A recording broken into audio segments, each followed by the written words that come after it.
Yeah, I think there's a lot for us to take away from it, to be honest. I think we had 12, 13 blokes going through the midfield today, so some terrific experience for those guys through the centre bounce and through wing.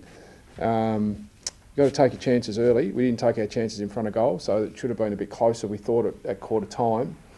Thought we got the ball on our terms a fair bit in that second and third term. And yeah, Port were too strong in the last quarter. They ran us hard. We couldn't stop that flow. So a bit of a mixture, but I think there's still some positive things out of our game that we'll take away from it. Are you frustrated with your sort of lack of key defensive stocks at the moment? Is there anything that you're considering in a couple of weeks to sort of deal with those tall forwards that other teams have? I'm frustrated that we can't get our best crew on the paddock, period. You know, you have a look at the mids today. Frustrated with the tall stocks. I think what I get frustrated, or what we get frustrated, is letting the ball over the back of contests. You know, whether it's rucks or whether it's your key talls. You know, the ball's got to come to the front. You want to try and play a little bit more predictable, you know, in aerial contests. So I think that's probably one of the frustrating pieces at the moment. Obviously Ben's injured. We've got a couple of young developing tools at the moment. Matty McGuinness, who's from down here, was emergency today, and then you're expecting that Walks and Corey can get the job done. We tried to roll our ruckman back a few times to try to provide that extra aerial support. So, but yeah, across the board, I think that the frustration is that we can't quite get the group that we want on the paddock just at the moment. Just in terms of the week for you, there's obviously a lot of talk about round 3. Like, how are you through that? Has it taken a toll at all? Or? No, I don't. Look, I don't think so. I don't feel like it has. I think it. I had great support from the players. A lot of people externally, sort of ringing in and checking in, which was great. It's part of the business. To be honest, I was probably surprised a bit with the extent of it. To be honest, but no. Look, I think internally, it's we've talked about it as a group. We wanted to use it to galvanise ourselves a bit today.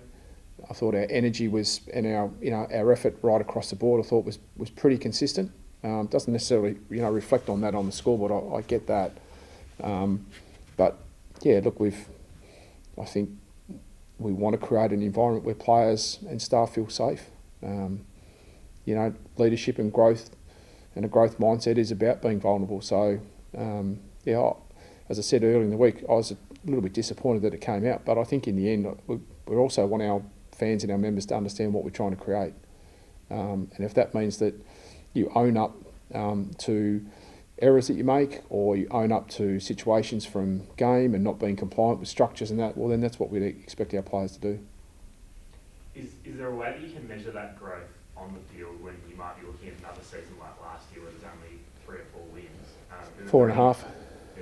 Sorry. Are there any That's all right. tangible things that you look at to assess that growth when you're not necessarily getting wins? Yeah, it's, like again, we'll pull apart the good quarters today. When we accumulate those good quarters across, periods of small blocks that we look at, we think our numbers actually look pretty good. Delivering those on a consistent basis is where you get the fluctuation. So having a large range of guys going in there today through your midfield and then have to go forward and be compliant with forward structure, that's where it becomes really hard. You can't generate synergy and togetherness in those groupings all that easily. And so that's what happens with younger groups as they come through. We tried to put Luke McDonald on a wing today, to sort of stabilise that role, because we had Curtis and Flinney playing through there, and they're hard roles to play. They're hard running roles, and you're playing against some hard running players. So, that's the method that we'll do. We'll look to celebrate the wins that we've had through different components of our game that we're chasing, and then we'll go to work on the pieces that we need to address. Again, letting through over 100 points again is absolutely not what we want to do. We understand that there's some errors that we've got to tidy up.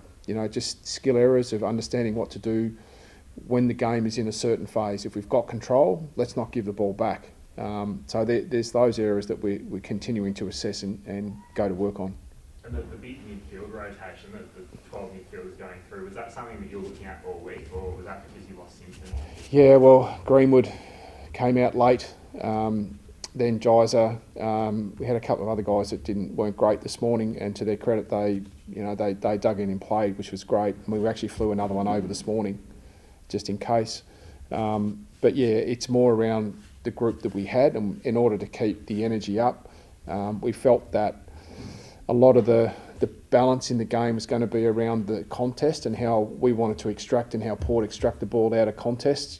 Really quick, come out with a lot of speed. They hold their balance really well, and that probably showed today in the contested ball and the ground balls. We weren't able to get after them outside of those areas, and I think the majority, I think, of those contested balls are probably loose.